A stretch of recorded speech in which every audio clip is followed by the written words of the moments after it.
Welcome everybody back to the channel. Hope you had a lovely Christmas time, spent some quality time with your loved ones, family, relatives. So now let's the fun carry on. I've got my brother's Audi A6 C7 here. I took off the front bumper and the radiators. I'll show you a bit about it when I switch the camera, so let me do that. As I said, I removed the bumper and the radiators. So basically what you need to do. So why I'm doing it? Because I want to put back the gearbox, the transmission, and I don't really have enough space to leave the car. I was able to remove the transmission, but the bolts are really difficult to access.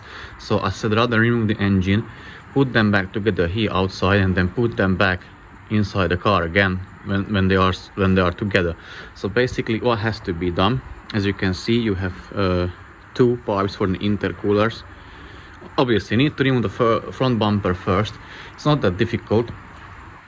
You need to undo the wheel arch, these ones, and then you have one bolt going here this way and then another one going from, I think somewhere it's located here, so that holds the front bumper. So you undo those two bolts either side. Obviously undo the bottom engine under tray or plastic, so remove it, and then on the top somewhere here you should have two plastic tabs, clips. Remove them, and then you can just pull basically the front bumper. It's really easy. Then you will have the radiators exposed. Again, not that difficult. You need to undo the cable, the bolt ends for the hood opening mechanism. So undo that, disconnect the intercooler pipe there, drain the AC, and then disconnect the lines, coolant lines. You should have 3 of them, so 1, 2, 3. They are just these clips. So pull the clips, pull the pipes, that's it. Then obviously you need to remove the headlights. They are secured by 4 bolts. So one is down there, another one is, I can't see it at the moment, so one is up here, and I think the other 2 bolts are on the frame of the radiators and the AC and the intercooler. So another 2 bolts are there. So undo the bolts, you can pull off the headlights, disconnect the connectors.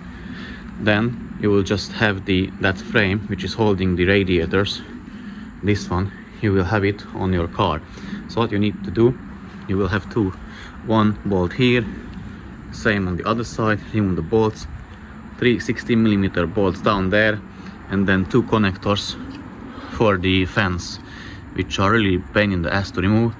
So you need to pull this red tab all the way back, and then you can, from here I just pried it a tiny bit off and then just pull the connector.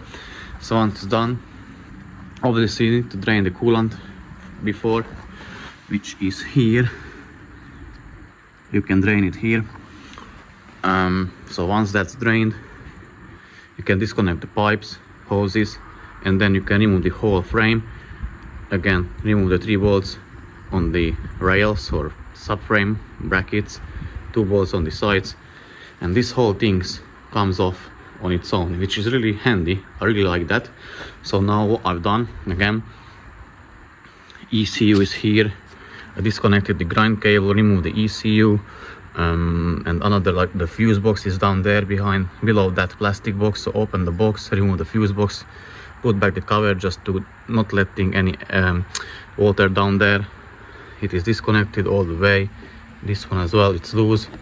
I'll need to disconnect these 2 pipes because I have to disconnect this one so I can remove it from underneath, and I have to disconnect this one because it is connected to the AC pump. I don't know if you can see it. Yeah, it's connected there, so I need to disconnect it. But as you can see, the engine is moving because it is held only on two engine mounts on each side. So I'll have to remove the 2 wheels, then I will have access to the bolt.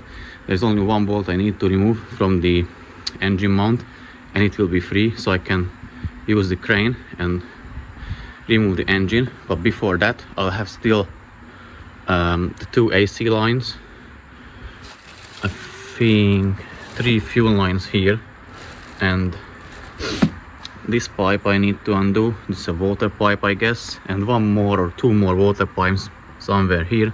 So once I undo the pipes, fuel lines, AC lines, 2 bolts for the engine mounts, I can pull the engine. I'll show you once I done that. So let me do that off camera. Hour and a half later, engine is out. Let me switch the camera and show you how it is looking like and what I've done. So yeah, it's still on the crane. I think I will leave it on the crane. I just need to make a space for it in the garage. There is the gearbox. It will be tough to put that back together, so attach it to the engine, and then I'll need to flip or like lift over on this subframe and then put it back that way.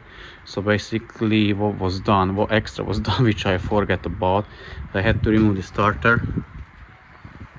It's in the bag, and also this gearbox coolant line had to be undone from there. I only managed to tear one cable, which is for the engine mount. This one has to be soldered back, because unfortunately I didn't. If I just would like tore it like on this side, easy, just replace the engine mount and then that's it. But it has to be soldered back to the wiring, to the loom, because I cannot get, I think, this one. So yeah, engine out. I removed the exhaust, and yeah, basically that's it. So that's how my Christmas is going. I'll try to put it back together the quicker I can, attach the gearbox, put it back to the car.